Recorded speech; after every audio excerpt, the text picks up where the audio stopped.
Morning, everyone. It's Tasha Belix here with Tasha Talks to Teens. And I was contemplating how one might respond or activate a different sort of perspective in the midst of an existential crisis or sort of a feeling of despair.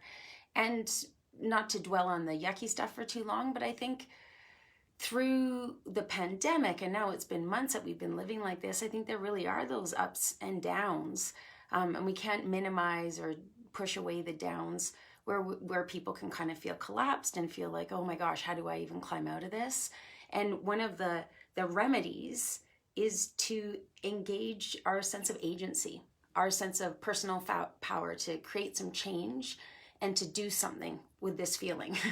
And it made me think a lot about the act and the practice of gratitude. And there are lots of different ways we can bring this into our life, but really, I think of gratitude stopping to take pause and reflect on the things within our space, within our community, within ourselves that we're really thankful for, that we appreciate the beauty in, helps to resource us to get through really tough times. And I think it's nice if you've got the kind of family where at dinner time you can talk about one thing that you're grateful for, but not everyone wants to do that practice. And I think sometimes, depending on the age of people, we kind of outgrow having something that feels so canned and predictable.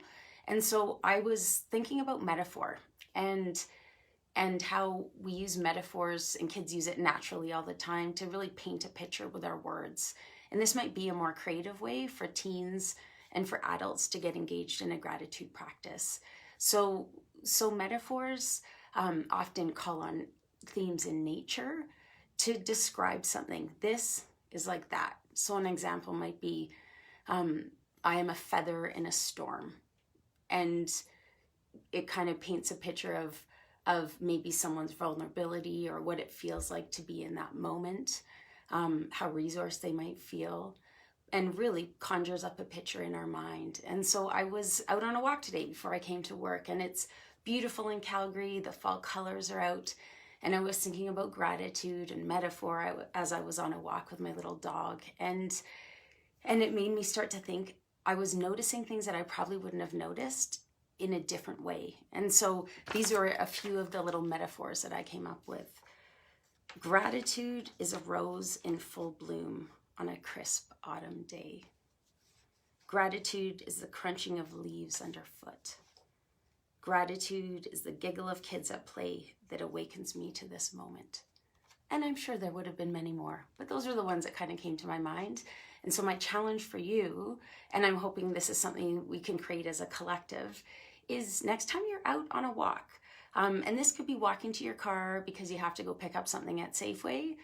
Maybe there might be a little bit more that you can dig into if you're actually out on a walk in the park or along your street looking at the trees. But see what kind of your eyes are pulled to, and see if you can paint a picture with your words. And so whatever metaphor you come up with, gratitude is, type it into this chat, and we can put together a collective poem of some of the things that we see in our world that really we want to stop and appreciate. There is so much around us that is rejuvenating and really messages of hope that kind of tugs us to a better future.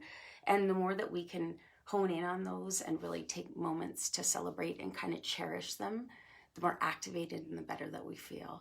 So until next Monday, I encourage you to use some metaphor in your world.